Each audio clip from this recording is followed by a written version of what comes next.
Hari gini, siapa yang bisa terpisahkan dari sosial media?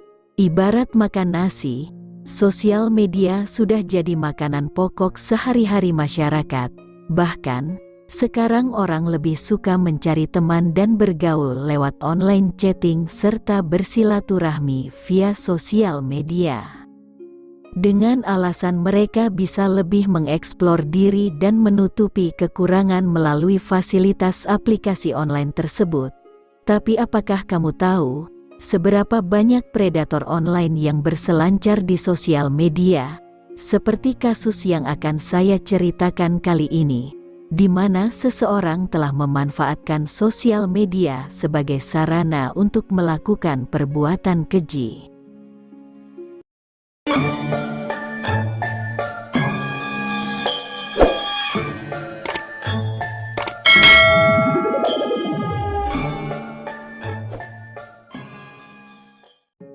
Shiraishi yang lahir pada tanggal 9 Oktober tahun 1990 di kota Zama, Jepang, merupakan anak pertama dari dua bersaudara. Dalam hal finansial, keluarganya sangat berkecukupan. Di sekolah, dia dikenal sebagai anak yang pendiam. Di bidang akademi dia bukan anak yang sangat menonjol, tapi juga bukan anak nakal yang sulit dikendalikan. Saat mengobrol, Shiraishi lebih senang mendengarkan orang dan sangat jarang menceritakan hal-hal tentang dirinya. Dia juga menyukai olahraga, bahkan pernah bergabung dalam tim baseball di sekolahnya. Tapi, ada satu kebiasaan aneh Shiraishi, dia sering bermain permainan mencekik bersama teman-temannya untuk bersenang-senang. Bahkan, Shiraishi pernah pingsan saat dia dan teman-temannya saling mencekik satu sama lain. Ketika Shiraishi SMA, orang tuanya bercerai, kemudian dia hanya tinggal berdua bersama ayahnya, sedangkan ibu dan adik perempuannya pindah ke kota lain. Shiraishi sangat dekat dengan ayahnya. Dia bahkan sering datang ke tempat kerja sang ayah untuk membantu atau sekedar mengantarkan makan siang. Setelah lulus pada tahun 2009, Shiraishi bekerja di sebuah supermarket selama 2 tahun. Setelah berhenti dari supermarket, dia mulai bekerja sebagai agen untuk mencari wanita muda dan membujuk mereka untuk menjadi seorang pekerja seks di beberapa klub malam. Pada bulan Februari tahun 2017, Shiraishi pernah ditangkap karena ketahuan memaksa gadis di bawah umur untuk bekerja di sebuah klub malam untuk menjadi seorang pekerja seks. Dia dibebaskan pada bulan Juni tahun 2017 dan resmi menjadi pengangguran. Dia kesulitan untuk mendapatkan pekerjaan. Sejak saat itu Shiraishi terlihat sangat depresi. Dia bahkan mengatakan pada ayahnya bahwa dia tidak punya alasan lagi untuk hidup. Shiraishi memiliki 2 akun Twitter, tapi 2 akun tersebut seolah menggambarkan 2 karakter yang berbeda tentang dirinya. Di akun pertama, Shiraishi seperti seseorang yang sangat menderita. Dia sering membuat tweet yang mengatakan keinginannya untuk bunuh diri, serta hal-hal lainnya yang menggambarkan hidupnya yang menderita. Sedangkan di akun kedua, dia seolah menjadi seorang pahlawan. Dia mengatakan bahwa dirinya ingin bisa membantu seseorang yang mengalami kesulitan dalam hidupnya. Dia bahkan membuat tweet yang mengatakan, "Jika ada yang memiliki keinginan untuk bunuh diri, datanglah padaku untuk berkonsultasi." Dari sinilah hal mengerikan mulai berawal. Suatu hari, Shiraishi mengatakan pada ayahnya bahwa dia sudah menemukan seseorang yang sangat dia cintai, dan dia berkeinginan untuk tinggal sendiri. Sang ayah pun mengabulkannya dengan menyewa satu apartemen di kota Zama yang terletak di prefektur Kanagawa, Jepang. Dia pun pindah pada bulan Agustus tahun 2017. Di Twitter, Shiraishi berkenalan dengan seorang wanita bernama Mizuki Miura yang berusia 21 tahun. Miura merupakan seorang karyawan di sebuah perusahaan logistik. Semakin lama, mereka berdua semakin dekat. Lalu, Shiraishi mengajak Miura untuk tinggal bersamanya. Miura pun setuju, dan dia mentransfer uang sebesar 500.000 yen untuk biaya sewa apartemen. Sebelum pindah, Miura sempat meninggalkan catatan di rumah keluarganya yang berisi keinginannya untuk hidup sendiri. Miura dan Shiraishi pun mengatur pertemuan di suatu tempat. Setelah bertemu, Shiraishi mengajak Miura ke apartemen tempat tinggalnya. Tapi, ketika sampai di apartemen, Shiraishi malah mencekik Miura sampai pingsan lalu melecehkannya. Setelah itu, Miura digantung oleh Shiraishi untuk membuatnya tewas. Kemudian setelah tewas, tubuh Miura dimutilasi.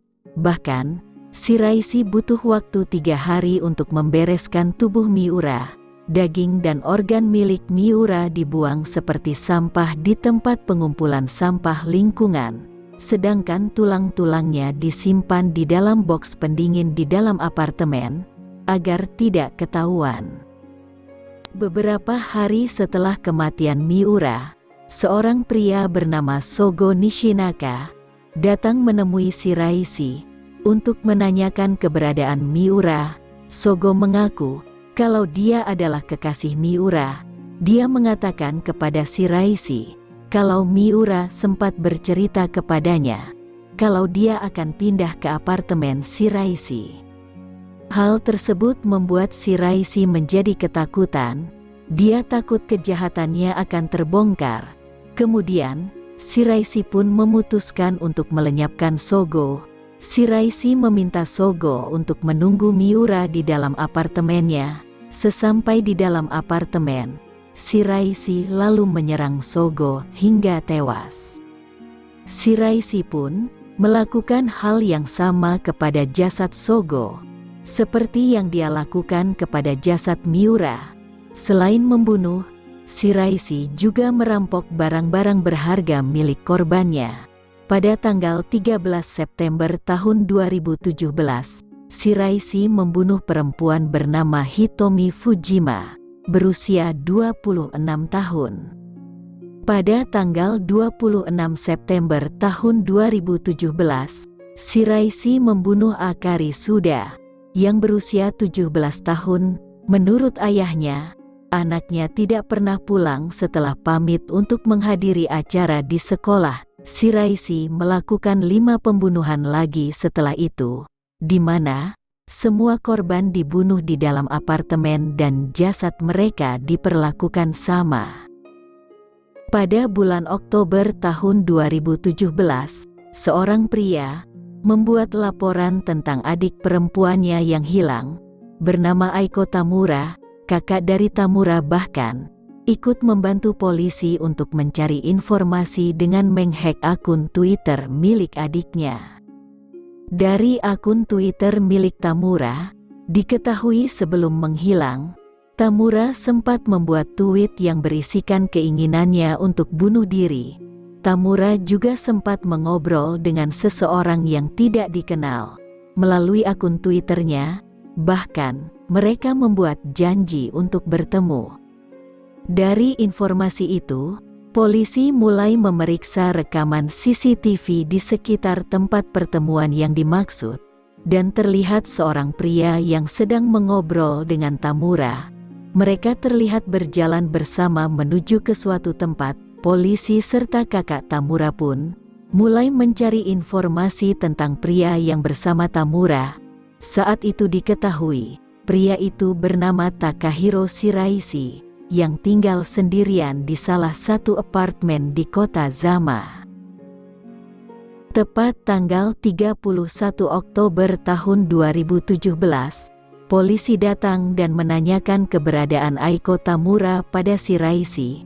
Dengan santainya, pria berusia 27 tahun itu menunjuk ke salah satu cooler box yang tergeletak di sudut ruangan lalu berkata, "Ada di sana." Setelah diperiksa, polisi dikagetkan dengan ditemukannya 9 kepala manusia dan tulang-tulang manusia di dalam cooler box. Saat dibuka, banyak potongan tubuh manusia seperti tangan dan kaki yang sebagian sudah mulai membusuk. Ditemukan juga barang bukti seperti gunting, 2 pisau dapur, tali pengikat, gergaji, beberapa gelas koktail, dan alat-alat pertukangan kayu yang semuanya berlumuran darah. Dari hasil otopsi diketahui bahwa mayat para korban sudah disembunyikan selama 2 bulan di dalam apartemennya. Saat ditanya polisi, Shiraishi mengaku telah membunuh 9 orang, yang terdiri dari 8 orang wanita dan 1 orang pria berusia 15 sampai 26 tahun. Ia juga mengaku melecehkan semua korban wanita sebelum akhirnya membunuh mereka. Shiraishi mengatakan, ia mulai membunuh sejak bulan Agustus dan September. Terakhir kali ia membunuh korbannya pada bulan Oktober. Shiraishi juga menutupi potongan tubuh korban dengan kotoran kucing untuk mengkamuflase aroma busuk dari jasad korban. Menurut pengakuan tetangga sekitar, Shiraishi merupakan pribadi yang pendiam, tapi bisa bersosialisasi dengan baik. Selama ini, tidak pernah terlihat Shiraishi bersikap tak wajar. Hal ini pula yang dikatakan oleh mantan pacar Shiraishi, yang dikencaninya 2016 lalu. Menurutnya, Shiraishi sangat gentleman dan jarang marah pada wanita. Saat mantan pacarnya meminta putus, Shiraishi memeluknya dan mengatakan jangan pergi. Tapi, pernah beberapa kali Shiraishi mengirim pesan aneh ke mantan pacarnya yang berisi, "Ayo bunuh diri bersama," dan "Aku baru saja membunuh seorang wanita yang mengatakan padaku bahwa ia ingin mati saja." Shiraishi mencari korbannya melalui hashtag suicide recruitment. Biasanya, orang-orang yang menyatakan keinginannya untuk bunuh diri di media sosial menggunakan tagar ini untuk mencari partner bunuh diri mereka. Shiraishi mendekati korban dengan mengirim pesan pada mereka yang berisi ajakan untuk bertemu dan bunuh diri bersama. Incaran Shiraishi adalah gadis muda berusia sekitar 20 tahun. Agar korban tidak berubah pikiran di menit-menit terakhir, Shiraishi akan menunggu di stasiun dekat rumah korban. Baru setelah itu, berusaha menggiring mereka untuk datang ke apartemen miliknya. Kadang Shiraishi memberi mereka segelas alkohol, obat penenang, dan obat tidur agar lebih rileks. Baru setelah itu korban dilecehkan dan dibunuh. Saat ditanya tentang motif pembunuhannya, Shiraishi mengaku melakukan ini untuk uang dan seks. Setiap korban biasanya dibunuh di hari yang sama. Saat ia menemui mereka, Shiraishi juga mengatakan ia tidak tahu nama asli serta usia korban, bahkan sampai akhirnya korban dibunuh. Tempat yang digunakan untuk memotong tubuh korban adalah kamar mandi apartemennya. Dia juga bercerita, saat pertama kali membunuh, ia sempat mengalami kesulitan untuk memotong mayat korbannya. Saat ditangkap pun, Shiraishi tidak terlihat panik, malah sangat tenang. Setelah diperiksa kejiwaannya, Shiraishi dinyatakan sadar dan dapat dimintai pertanggungjawabannya untuk kasus ini. Menurut para ahli, korban yang dibunuh oleh pelaku sesungguhnya tidak benar-benar ingin bunuh diri. Mereka hanya membutuhkan teman bicara, tapi sayangnya mereka menemui orang yang salah. Persidangan terakhir Takahiro Shiraishi berlangsung pada hari Selasa, tanggal 15 Desember tahun 2020. Hakim Naokuni Yano menyebut kejahatan yang dilakukan Shiraishi merupakan perbuatan licik dan kejam. Hakim juga berkeyakinan terdakwa bertanggung jawab penuh atas tindakannya. Tak satu pun dari 9 korban setuju untuk dibunuh. termasuk memberikan persetujuan secara diam-diam. Sungguh sangat menyedihkan bahwa nyawa 9 orang muda diambil, martabat para korban diinjak-injak, kata hakim. Dalam persidangan, Shiraishi dijatuhi hukuman mati dengan cara digantung. Dia pun tidak mengajukan banding apapun di pengadilan. Shiraishi dijuluki Twitter Killer karena mencari para korban melalui media sosial tersebut.